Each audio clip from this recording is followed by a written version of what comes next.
Hal Leonard Book 3 has just introduced us to movable scales, and one of the scales they're doing is the 6-string root. They draw the picture which we know as the Ionian or the major scale. In G we would go G, A, B, C, D, E, F sharp, and G. So frets are 3, 5, 2, 3, 5, 2, 4, 5. After this G we do another octave, of course. G, A, B, C, D, E, F sharp, G. So that's a 5, 2, 4, 5, 3, 5, 2, and 3, the root on G again. This song is entirely diatonic. It's all within that G Ionian scale. They're using that same fingering that I just drew, and it's not going to be the absolute most convenient. Some of the notes are going to land under pinkies, which are not the fastest and strongest of your fingers, but we might as well learn it that way as we're mastering the scale. Over time, I might shift out of the position and use my ring finger in places where the pinky was going to land. It's also almost a totally pentatonic song. As you look at the first notes, we get this 4 and 2, B to A. There's the G note of a G. There's the G note of a G chord, which becomes a real defining feature of pentatonic and Ionian when you're playing in the key. Try to look for that chord. I'm going to play the G note with my pinky as they've aligned it, but I would think of it as this G chord. So G to G, E to D, that's your classic 6 to 5, very pentatonic. The 3 again of the scale, this is the B, it's at the 4th fret, down to the A, the 2 of the scale, again very classically pentatonic, 3, 2, and 3. I've written the 8th notes where they land. If I don't write anything on them, they're 16ths. You have your book though, so follow the timing there. So here we have the G and G again, E and D. Now we're on a chord tone for the D chord, the A note of a D chord. And there's our first non-pentatonic note, that C lands on the pinky. That's going to be a 7 on the D chord, a flat 7, making it a D7 chord. G again. Notice it's the same look over and over again. There's the C again, so that's our second occurrence of it. We're using it as a passing tone. We're going B, C, G. That whole phrase again, maybe.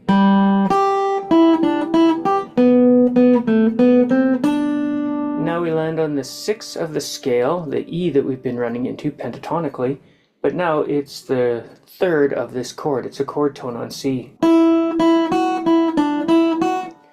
And there, the C chord is using F sharp notes. That's a sharp 11 on a C chord.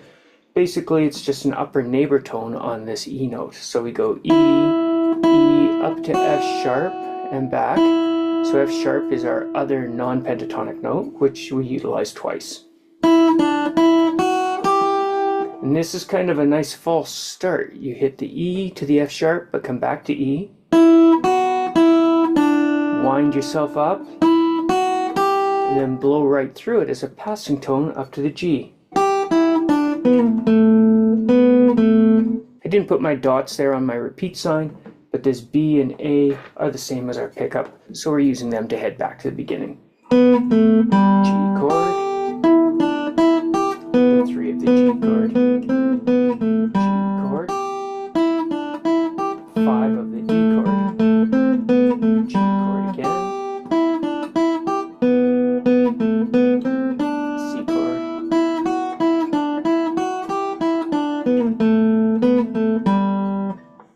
and then you go over and over again.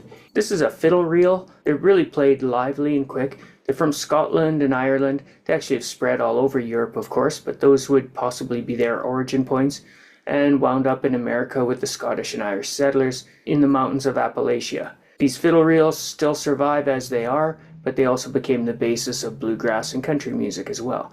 In fact, fiddle reels and hornpipes have a little bit of a swing to them, hornpipes much more so, and more syncopation, and they both are precursors to the ragtime piano that we saw earlier. They're in 4/4 or 2/4, or even considered 2/2. They've got a very 2 feel to them, and 16 or 8 bar patterns that repeat. I'm going to put an ending on this they've got us landing on the D at the end.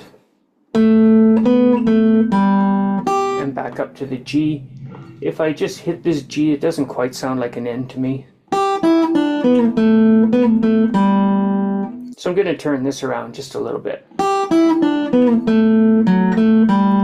I'll throw this 4th fret note a string lower on the F sharp note. Give me a little bit more of a cadence to the G when I want to end it here. Notice the 2 feel. Bum ba da da da da da da da da da da da. 1 and 2 E and a 1 and 2 E and a. Also, you can swing this a little. I don't know if I will. I talked about that in one of the songs where it was written with a dotted 8th and a 16th. I said, I'm going to probably swing this more than play dotted 8th, 16th patterns. And in fact, orally, that's what it really is. It's much more of a swinging feel. And you can see how that would be a precursor to our blues and jazz swing as well.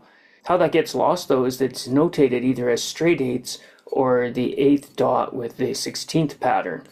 And neither of those is entirely accurate to swing, but when we read those accurately, we create a new feel. Just like ragtime feels got ironed out a little bit by the publishing and the player pianos, so do these songs wind up being a little squarer than they ought to be because people are learning them from notation. It is music that's supposed to be learned orally rather than straight from the written page. 1 and 2 and 1 and 2 and a 1 and a 2 and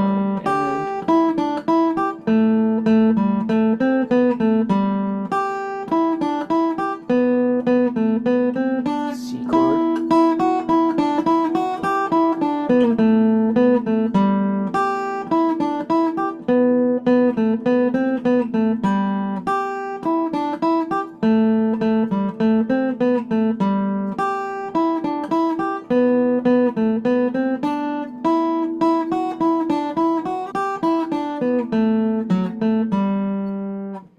And there was my special ending there. Let's hear this one more time. 1 and 2.